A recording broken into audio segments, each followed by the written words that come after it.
Yes, it's an FAQ video. I know it sounds really boring, but we've got a little bit of a twist.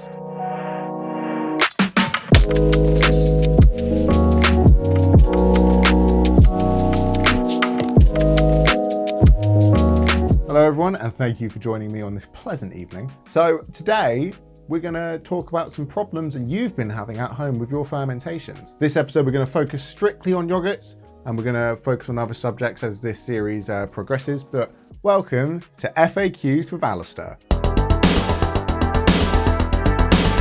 So I thought a regular FAQ video would be a bit basic. You know, we don't like basic. We've got a little bit of a twist. We are going to be doing a hot sauce challenge as well. You might be wondering where we got this really original video idea from.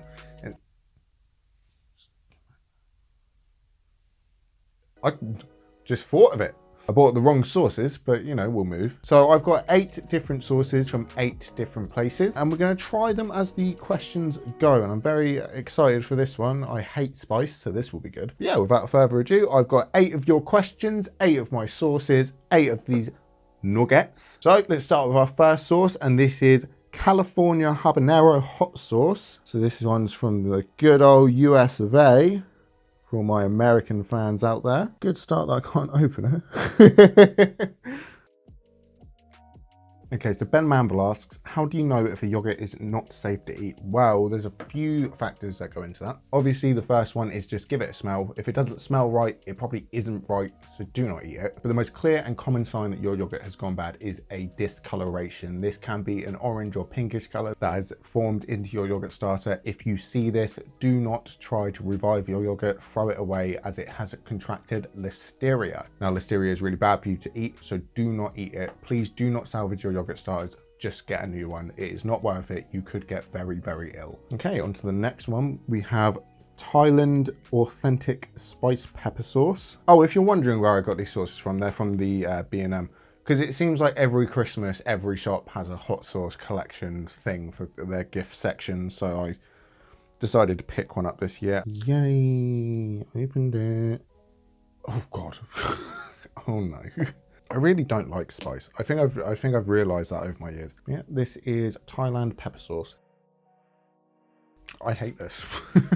I hate this. Gregory Fargo asks, what is the difference between mesophilic and thermophilic? I'm glad you asked. So there is a major difference between the two of the yogurts, and you need to know what one that you're buying before you get it. Mesophilic will not require a yogurt maker, and if you put it in a yogurt maker, it will die. Thermophilic does require a yogurt maker, and if you don't put it in a yogurt maker, well, I don't think it will die, but it won't be very good. So mesophilic needs to be kept at room temperature. It needs to. It cannot not stay at room temperature. It needs to stay at room temperature. That is how it ferments, and that is the maximum temperature it will ferment. So 21 degrees Celsius. I don't know what the conversion rate is in Fahrenheit, so I'm really sorry for the Americans watching, but 21 degrees Celsius is the perfect temperature. And a thermophilic, it needs to stay at 42. If it goes above 42, it will die. If it goes below 42, it won't ferment. It just needs a yogurt maker. But yeah, it's always worth asking what one's their mesophilic and what one's their thermophilic, so you can be absolutely sure what yogurt starter you're buying. Okay, here we go. Budapest Fire hot sauce. Oh, God. That one was so bad. I don't think. It's not getting any worse. That one was all right. Melissa Carraway asks, what is an heirloom yogurt and why are they better than non-heirlooms? So heirloom means that it will survive as long as you keep it alive. It will never die in a sense. That's the way I think about it. I know technically the bacteria does die and then regenerate and die and regenerate. But I like to think that the culture doesn't die itself, it stays alive as you keep going it. Some sourdoughs are heirloom and have lasted a long time. I know the ones that we sell have lasted, I think, over 100 years. They're over 100 years old from their original starter. And why are heirlooms better than non-heirlooms? I wouldn't say they are. There's some good non-heirloom yogurts out there. The Russian yogurt starter is really nice. That makes a really nice creamy yogurt and it's not heirloom. You can regenerate them about, I think, 6 or 8 times before you have to buy another one, but the Russian one's really good. So if you're looking for a starter that is going to last a while, then yeah, heirloom is the one to go for, but don't let that put you off getting non-heirloom ones, because non-heirloom ones are just as good. Green hot sauce. Big Island, I believe that's Hawaii. Well, that's not, but hot sauce shouldn't be green. I don't care what anyone says, hot sauce should not be green. Yep. That one's the worst. Oh my God. Anthony Smith asks, let's settle this. What is the best yogurt starter freshly fermented sells? Now, here's the thing, and a lot of people will ask, what's the most popular? And the thing, it really does depend. So if you were to call up us at Freshly Fermented, we never recommend like the best yogurt starter because they've all got their own properties. We can recommend what we like, we can recommend what ones we like, what ones are the most popular, and what ones like that. So when it comes to solely based off of what customers have bought, okay, we'll start with the thermophilic. The thermophilic has a Bulgarian yogurt and the Greek yogurt. Those tend to be the two most bought ones. When it comes to mesophilic, it's Caspian Sea and Vili. Those are the two most popular ones there. And by all means, if you are stuck, give us a call at Freshly Fermented and we will be happy to help you find your perfect yogurt. Okay, take me back to Brazil. Mango habanero hot sauce. Now I know this one's bad. Oh, that one smells the best. Oh no. Oh no, that's really bad. Do you know what? That's such karma, because I just said they will taste it. No, they don't. No, they don't. The last three are from Peru, India, and Mexico, so that's looking good.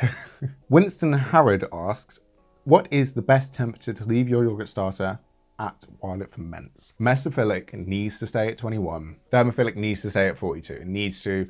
Those are the temperatures that those two yogurts ferment at. Cold weather is obviously going to cause the yogurt to be a little bit more slower at fermenting.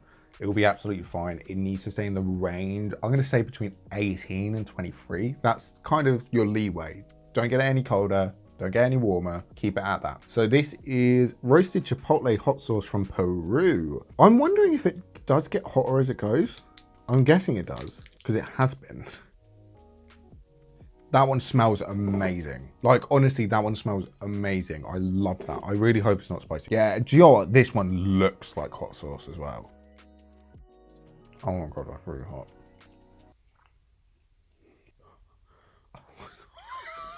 Oh my God.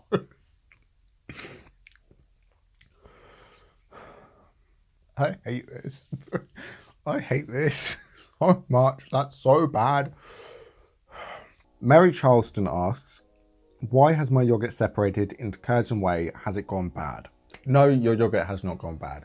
A yogurt will separate into curds and whey if it's over fermented. If your yogurt is separated into curds and whey, try fermenting it for a less amount of time. If it's still doing it, try fermenting it for a less amount of time. Try doing it again, less amount of time. If it has not worked and it will not work, give us a call. We're happy to help any further because it may be other things that we can troubleshoot with. This is India Tiger Blood hot sauce.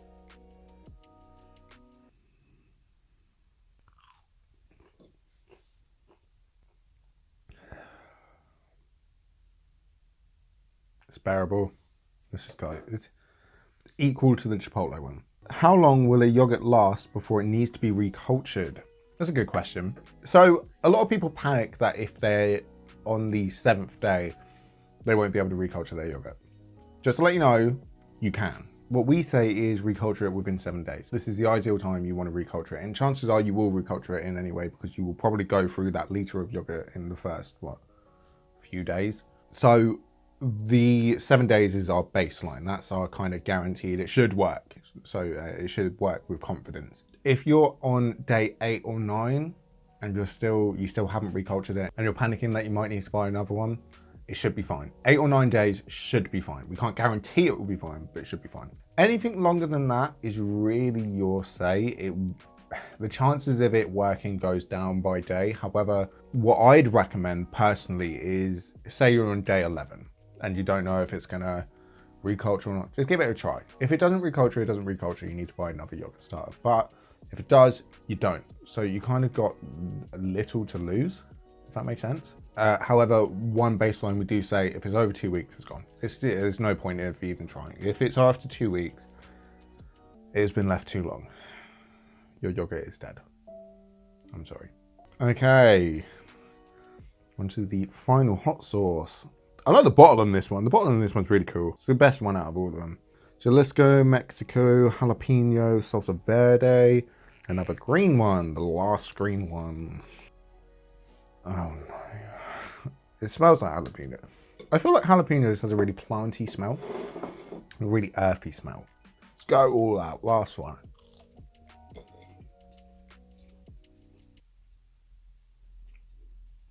I don't know. I'm fine. If anything, it's cooled down my tongue. Yeah. Cool. Easy. Let's just keep going. Tay Benson asks, I want to make a yogurt like the one in the supermarkets, the one that Muller makes.